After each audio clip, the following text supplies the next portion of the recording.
আপনারা যারা শ্রোতা এখানে এসেছেন বক্তব্য শুনতে, আপনাদের কিছু কর্ম, আপনাদের কিছু কথা, যারা মেহমান তাদেরকে ভালো লাগেনি, আমিও সেটাই মনে করছি।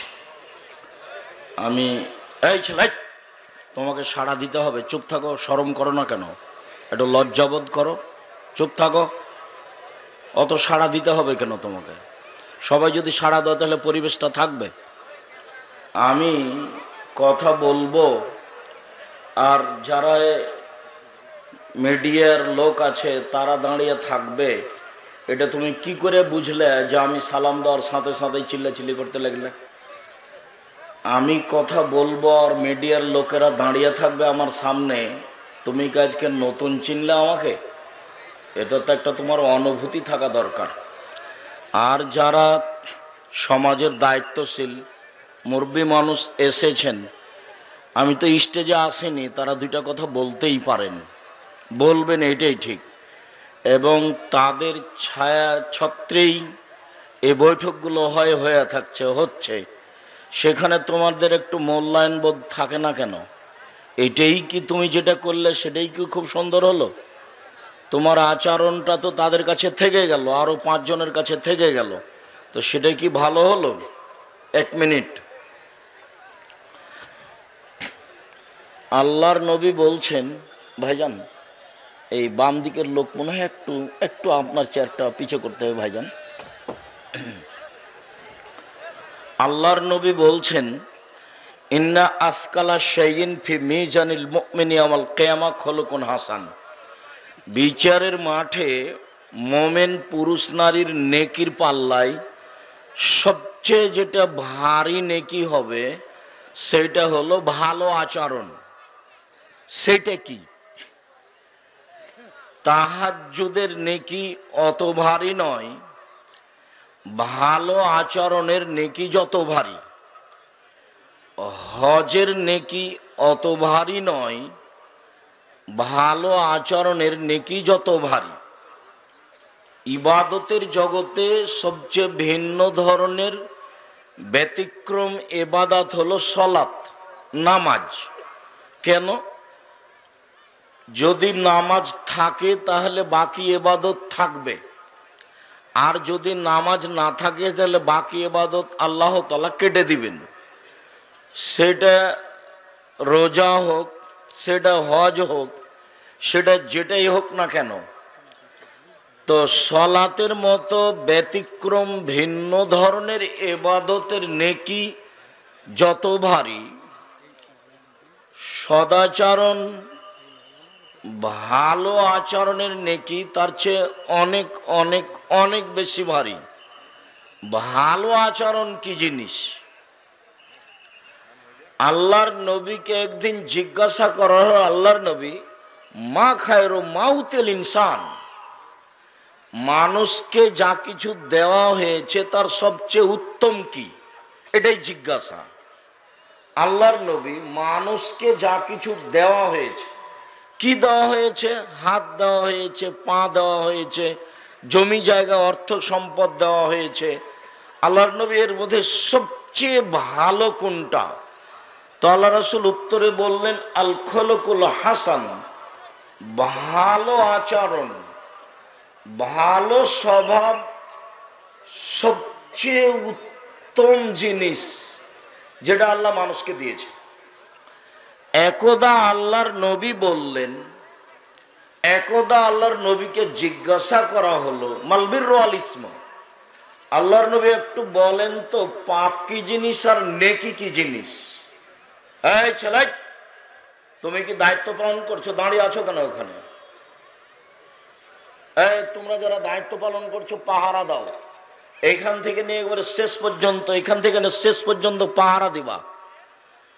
বসতে হবে, না হলে স্থান ত্যাগ করতে হবে। জায়গা না থাকে সেটা ভিন্ন কথা, ব্যক্তিগত স্বাধীনতা দিয়ে এখানে সময় কাটানো যাবে না। ভদ্রতা বজায় রেখে, মান সম্মান বজায় রেখে, এলাকার, দশের, দেশের, নিজের সম্মান বজায় রেখে চুপচাপ বসে আলোচনা শোনার চেষ্টা করুন। তোমরা ছেলেরা যারা দায়িত্ব পালন করছো কেউ কোথাও দাঁড়িয়ে থাকতে পাবে না। এ ব্যাপারে তোমরা খুব সোচ্চার, সজাগ, সাবধান থাকো। সম্মানিত দিনী ভাই বোন, আল্লাহর নবীকে জিজ্ঞাসা করা হলো, আল্লাহর নবী পাপ কি জিনিস আর নেকি কি জিনিস? এটা জিজ্ঞাসা। পাপ কি জিনিস আর নেকি কি জিনিস? তো আল্লাহর নবী উত্তরে বললেন, আলবির হুসনুল খুলুক, নেকি হলো ভালো আচরণ। আল্লাহর নবী তো বললেন না যে নামাজ হলো ভালো আচরণ, হজ হলো ভালো আচরণ। নেকি হলো, নেকি বলতে হলো ভালো আচরণ। নেকি কি জিনিস? আল্লাহ রাসূল বলবেন সালাত। নেকি কি জিনিস? আল্লাহ রাসূল বলবেন হজ। নেকি কি জিনিস? আল্লাহ রাসূল বলবেন রোজা। নেকি কি জিনিস? আল্লাহ রাসূল বলবেন কোরআন তেলাওয়াত। তো নেকি কি জিনিস? আল্লাহ রাসূল বলবেন তাসবিহ, তাহলিল, জিকির, আজকার। এই না বলে আল্লাহর নবী বললেন নেকি হলো ভালো আচরণ। ভালো আচরণ কি জিনিস? এটা কি কোনো খাওয়ার জিনিস? ভালো আচরণ কি জিনিস? আল্লাহর নবী একদা বলছেন, শোনো, ইন্না ফিল জান্নাতি লা গোরাব, জান্নাতে কতগুলি খুব দামি দামি ঘর আছে, উন্নত মানের পদার্থ দিয়ে তৈরি, যার বাহির থেকে ভিতর দেখা যায়, ভিতর থেকে বাহির দেখা যায়, খুব টক টক টক টক টক করছে, উন্নত মানের পদার্থ দিয়ে তৈরি। তো এইটুকু বলতেই আল্লাহ নবী বলছেন, সাহাবীগণ বলছেন, লেমান হাজি, আল্লাহর নবী এত দামি ঘর কে পাবে? এত দামি ঘর জান্নাতের কে পাবে? তো উত্তর আল্লাহ রাসূল বললেন, লেমান আলান আল কালামা, যারা আচরণ ভালো সেই পাবে। আচরণ কি জিনিস? যে তাহাজ্জুদ পড়বে সেই পাবে বলতে পারতেন, তা তো বললেন না। আচরণ কি জিনিস? আয়েশা রাদিয়াল্লাহু তাআলা আনহা বলেন, আল্লাহর নবী বলেছেন, ইন্নামাল মুমিন ইয়াজদু বিহুসনি খুলুকিহি দারাজা সায়েমুল কায়েম, তাহাজ্জুদ পড়ে যে নেকি হয়, নিয়মিত রোজা থেকে যে নেকি হয়, এক ভালো আচরণে সে নেকি হয়। একজন মুমিন পুরুষ নারী তাহাজ্জুদ পড়ে যে নেকি পায়, নিয়মিত রোজা থেকে যে নেকি পায়, দুইটার সমন্বয়ে যে নেকি হয়, ভালো আচরণে সে নেকি হয়। ভালো আচরণ কি জিনিস? কি জিনিস ভালো আচরণ? চিল্লা চিল্লি করে হইচই করে একটা ঘটিয়ে দিলেন, সেটাই কি ভালো আচরণ? সেটা তো আপনিও মানবেন না, আমিও তো মানব না, কেউ তো বলবেন এটা ভালো আচরণ। আল্লাহর নবী একদা বলছেন, পৃথিবীর মানুষ শুনে রেখো, আর বউনান কুনা ফিকা ফালা আলাইকা মা ফাতাকা মিন, চারটে জিনিস আছে যার, সবকিছু আছে তার, ইহকাল আছে তার, পরকাল আছে তার। চারটে জিনিস আছে যার, সবকিছু আছে তার, ইহকাল আছে তার, পরকাল আছে তার। এক, হুসন খালিকাতিন, ভালো আচরণ। ভালো আচরণ থাকলেই সব কিছু পাওয়া যাবে, এটাই জরুরি। সম্মানিত দিনী ভাই বোন, ভালো কথার নাম ভালো আচরণ। জাযাকুমুল্লাহ খাইর, বারাকাল্লাহ। ভালো কথার নাম ভালো আচরণ, ভালো কর্মের নাম ভালো আচরণ। জীবনে কোনোদিন মুখে মানুষকে কষ্ট দিয়ে, কর্মে মানুষকে কষ্ট দিয়ে ভালো আচরণ অর্জন করতে পারবেন না, এ কথাই ঠিক। ভালো আচরণের আরো 2-3টা হাদিস দিয়ে আমরা আলোচনায় চলে যাব ইনশাআল্লাহ। আল্লাহর নবী বলেন, আল্লাহ তাআলা ভালো আচরণকে বলে, আল্লাহ বলেন এই ভালো আচরণ মান ওয়াসালাকে ওয়াসালতুহু, তোমাকে যে নিবে আমি তাকে নিব। এই ভালো আচরণ মান কাতাকে কাতাতুহু, তোমাকে যে ছেড়ে দিবে আমি তাকে ছেড়ে দিব। যার ভালো আচরণ নেই তার আল্লাহ নেই। তো খেতে পাই কিভাবে? হিন্দু যেভাবে, ইহুদি খ্রিস্টান যেভাবে খেতে পাই। আয়েশা রাদিয়াল্লাহু তাআলা আনহা বলেন, ভালো আচরণ আল্লাহর আরশ ধরে ঝুলন্ত অবস্থায় আছে। ভালো আচরণ আল্লাহর আরশ ধরে ঝুলন্ত অবস্থায় আছে। তো ভালো আচরণ বলছে, কথা বলতে পারে, মান অসালানি অসালাহুল্লাহ, অমান কাতানি কাতাহুল্লাহ, যে আমাকে নিবে আল্লাহ তাকে নিবে, যে আমাকে ছেড়ে দিবে আল্লাহ তাকে ছেড়ে দিবে। ভালো আচরণ নেই যার আল্লাহ নেই তার। আজ থেকে বাকি জীবন জোর করে কথা বলে, ক্ষমতা দেখিয়ে, দলীয় দাপটে আর একজনকে অপমান করে, জেল হাজতে দিয়ে, বদনাম গীবাত করে জান্নাত কেনার চেষ্টা করিয়েন না, ভুল হিসাব। ফেরাউন ডুবে গেছে। যারা দিনী বোন আছেন গ্রাম অঞ্চলে, প্রতিবেশীর সাথে বেশি কথা বলে, বস্তির মহিলা বলে নিজেকে পরিচয় দিয়ে, বস্তির মহিলা মানে যে যত মুখে বেশি খারাপ সেই তত মনে করে আমি জয়ী। ঝগড়া যদি লাগে তো বস্তির মহিলা নিজেকে সবচেয়ে জয়ী কখন মনে করে? যখন সবচেয়ে বেশি অশ্লীল কথা বলে প্রতিপক্ষকে ঠগিয়ে দিতে পারে, আর বলে যে একবারে মন ঠান্ডা করে বলেছি, যা বলার ছিল স্বাদ মিটিয়ে বলেছি। এ হলো বস্তির মহিলা, হিসাব নিকাশ নেই। আপনিও কি বস্তির মানুষ?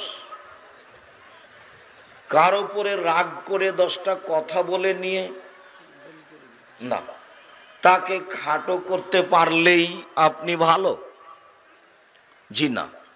চলেন এ আলোচনায় শেষ হাদিস। মানুষের ভাগ্য লেখা হয়েছে পৃথিবী সৃষ্টির 50,000 বছর পূর্বে। মানুষের ভাগ্য লেখা হয়েছে পৃথিবী সৃষ্টির 50,000 বছর পূর্বে। 50,000 বছর পূর্বে যদি আমার নামে করোনা লেখা থাকে, আর আজ যদি আমি ঢাকা ফিউচার পার্কের মালিকের মতো বাহিরের পানি খাই, তবু আমাকে করোনা ধরবেই। আর যদি পৃথিবী সৃষ্টির 50,000 বছর পূর্বে আমার নামে করোনা না লেখা থাকে, তো যার করোনা হয়েছে তার গায়ের সাথে গাও লাগিয়ে যদি আমি বাকি জীবন থাকি, আমাকে করোনা হবে না। এরই নাম তাকদীর, এরই নাম ভাগ্য। তো যখন করোনা দেখা দিয়েছিল তখন আমি বলেছিলাম যে কেউ যদি করোনায় মারা যায় আমি নিজে হাতে গোসল দিব। কারো যদি করোনা হয় তাহলে আমি তার সাথে একসাথে খাবো, আমি প্রস্তুত। এতে যদি আমার করোনা হয়ে যায় তাহলে আমি বলবো না এর কারণে হয়েছে, আমি বলবো পৃথিবী সৃষ্টির 50,000 বছর পূর্বে আমার নামে করোনা লেখা হয়েছিল তাই হয়েছে। আমি এর নামে বলবো না। মাস্ক দিয়ে আমি করোনা ঠেকাতে প্রস্তুত নই।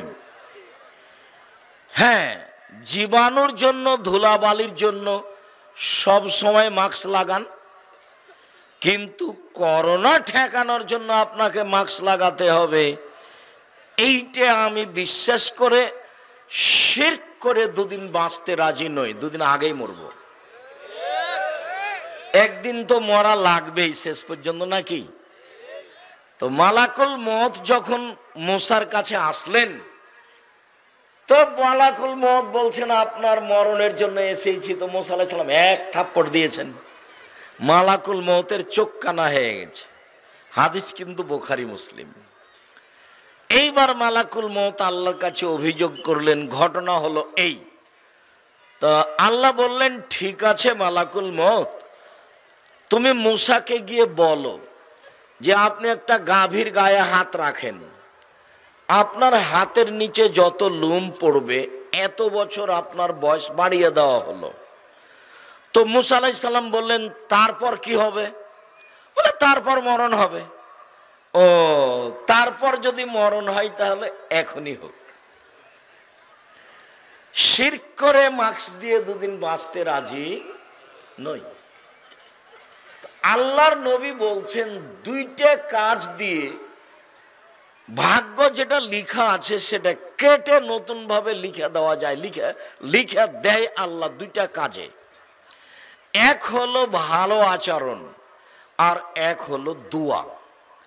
আল্লাহ নবী বলছেন, শোনো, মান আহাব্বা আইয়ুবসাতা লাহু রিজকুহু, কেউ যদি চায় যে তার রুজি বেশি হয়ে যাক, ও ধনী হয়ে যাক, এটা যদি কেউ চায়, আর ইসার অয়ুবসাত ফিয়াসারি অয়ুনসা ফিয়াসারিহি, তার বয়স বেশি করে দেওয়া হোক। কেউ যদি টাকা পয়সা বেশি চায়, কেউ যদি বয়স বেশি চায়, ফালাসাল রাহিমাহু, সে যেন সদাচরণ করে। সদাচরণ করলে বয়স বেশি হয়, সদাচরণ করলে টাকা পয়সা বেশি হয়, তাহাজ্জুদ পড়লে বয়স বেশি হয় না, হজ করলে বয়স বেশি হয় না। ভালো আচরণ, ভালো আচরণ কি জিনিস? এ কি কোনো খাওয়ার জিনিস? মহিলা মানুষ ভালোকে যায় যায় ঝগড়া করে না, যে মহিলা মানুষ ভালোকে ওর সিম গাছ সিম ধরে ধরে এমন গাছ পাশের বাড়ির ছাগলে খেয়ে নিয়েছে, তবুও ধৈর্য ধারণ করে বলছে চাঁপাইনবাবগঞ্জের ভাষায়, যাক বুবু, খেয়েছে, যা হয়েছে হয়ে গেছে। গালিও দেয় না, ঝগড়াও করে না। এই হলো ভালো আচরণের মহিলা। মহিলা মানুষ ভালো আচরণের কে? আব্দুর রাজ্জাক সাহেব হঠাৎ করে মহিলাদের কথা বলতে লাগলেন ভালো আচরণে, মানে জি, এই জন্য যে আল্লাহর নবী বলছেন সবচেয়ে ভালো মানুষ ওই, সবচেয়ে দামি সম্পদ সেই, সবচেয়ে ভালো মানুষ সেই, সবচেয়ে দামি সম্পদ সেই কে? ভালো মহিলা, আলমারাতু সলেহা, ভালো স্ত্রী। আর দুনিয়া কুল্লুহা মাতা, সারা পৃথিবী সম্পদ। অখায়রু মাতাই দুনিয়া আলমারাতু সলেহা, সবচেয়ে দামি সম্পদ ভালো নারী। ভালো নারী কে? আল্লাহ নবী বলছেন, চারটা জিনিস আছে যার, সবকিছু আছে তার। চারটা জিনিস নেই যার, কোনো কিছু নেই তার। চারটা জিনিস আছে যার, সবকিছু আছে তার। এক, আলমারাতু সলেহা, ভালো নারী, ভালো স্ত্রী। ভালো স্ত্রী কি জিনিস? সবচেয়ে দামি সম্পদ ভালো স্ত্রী, সবচেয়ে সুখের জীবনের জিনিস ভালো স্ত্রী। ভালো স্ত্রীকে এটা কি দিয়ে বোঝা যাবে? আল্লাহর নবী বললেন যে খায়রুন নিসায়ে, মহিলাদের মধ্যে সবচেয়ে ভালো মহিলা সেই, এই যে আমার আহাতাথু, স্বামী আদেশ করলে পালন করে। ওয়াইদা নাজারা ইলাইহা সাররাথু, স্বামীর সাথে কথা বললে হাসি মুখে বলে, ওই যা গাবান হাফেজাতু, স্বামী বাড়িতে না থাকলে নিজেকে হেফাজতে রাখে, মোবাইলে কারো সাথে গল্প করে না, দেবর ভাসুরের সাথে অপ্রয়োজনীয় কথায় জড়িয়ে পড়ে না। তিনটে গুণ আছে যার, সেই হলো ভালো নারী। তিনটে গুণ আছে যার, সেই হলো ভালো নারী। এক, স্বামীর সাথে কথা বললে হাসি মুখে বলে। দুই, স্বামী আদেশ করলে পালন করে, তিতে লাগলেও মিঠা লাগলেও। তিন, স্বামী যখন বাড়িতে থাকে না তখন নিজেকে হেফাজতে রাখে, কন্ট্রোলে রাখে, কারো সাথে মোবাইলে প্রেমের গল্প করে না, এখানে সেখানে যায় না। এই তিনটে গুণ আছে যার, সেই হলো সারা পৃথিবীতে সবচেয়ে ভালো নারী। আল্লাহর নবী বললেন, শোনো পৃথিবীর মানুষ, আর নবীও ফিল জান্নাহ, নবীগণ জান্নাতে যাবেন, আর শহীদও ফিল জান্নাহ, শহীদেরা জান্নাতে যাবে, আর সিদ্দিকও ফিল জান্নাহ, সত্যবাদীরা জান্নাতে যাবে, ও নিসাও আহলিল জান্নাহ, মহিলারাও জান্নাতে যাবে। সিরিয়ালে তারা খুব দামি। কোন মহিলা? স্বামী যদি কোনো সময় রাগ করে তো হাতখান ধরে বলে, যতক্ষণ পর্যন্ত আপনি খুশি না হবেন ততক্ষণ পর্যন্ত আমি কোনো কিছু খাবো না। এই নারী জান্নাতি নারী। আবার বলি, বেখেয়াল থাকলে ধরতে পারবেন না।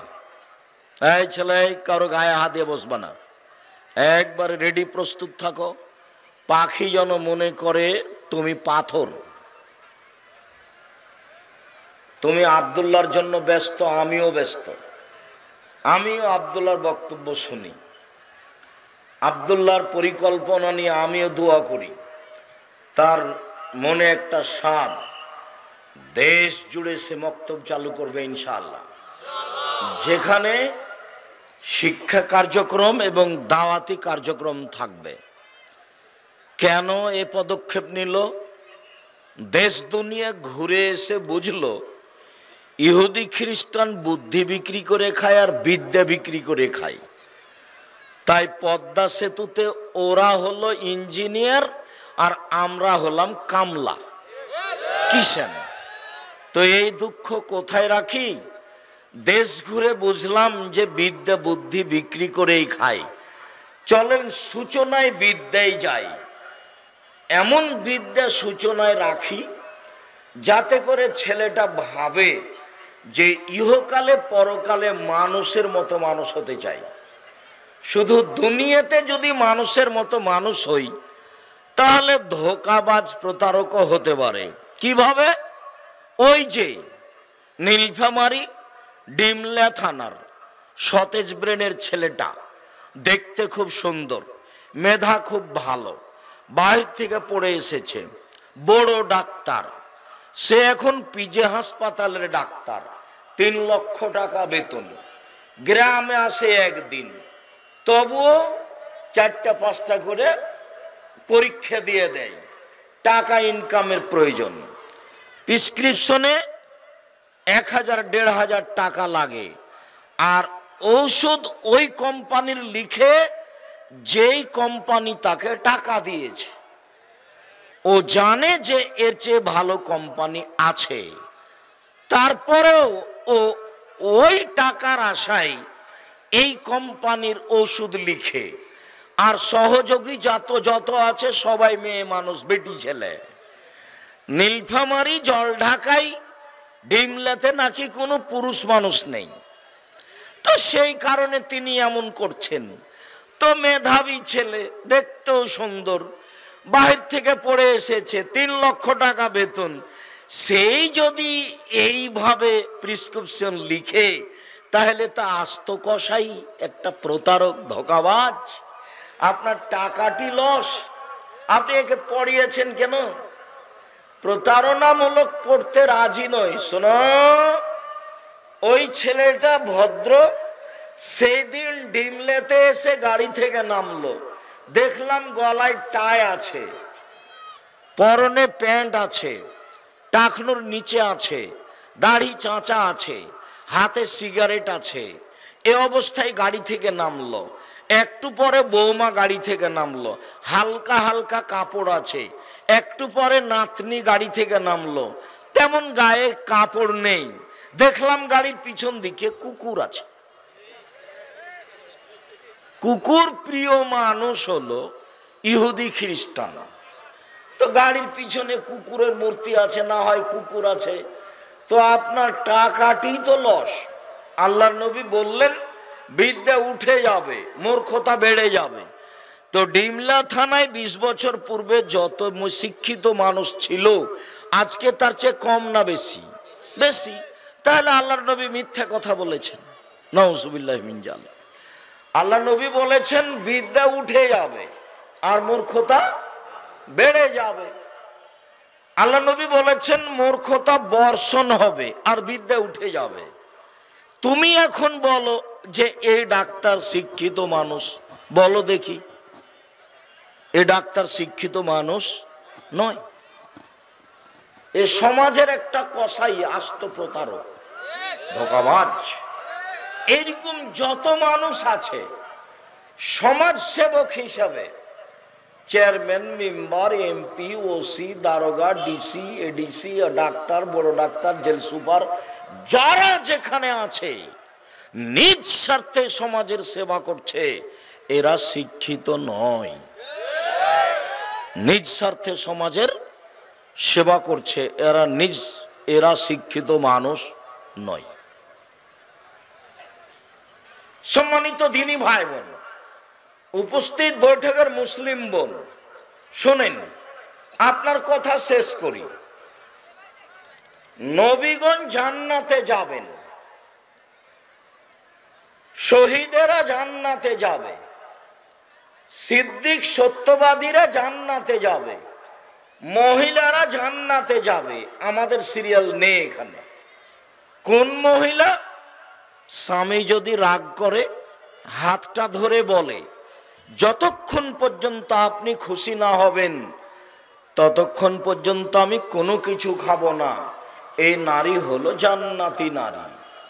আল্লাহর নবী বললেন, শোনো, মহিলারা যদি 4টা কাজ করতে পারে জান্নাতের সব দরজা খোলা। মহিলারা যদি 4টা কাজ করতে পারে জান্নাতের সব দরজা খোলা। 4টা কাজ দিয়ে কোনো পুরুষ মানুষ জান্নাত পাবে না। 4টা কাজ দিয়ে কোনো পুরুষ মানুষ জান্নাত পাবে না।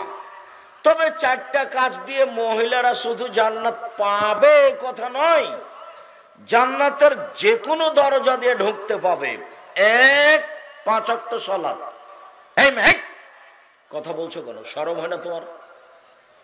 আমি কথা বলছি আর তুমি আর একজনের সাথে কথা বলছো কেন?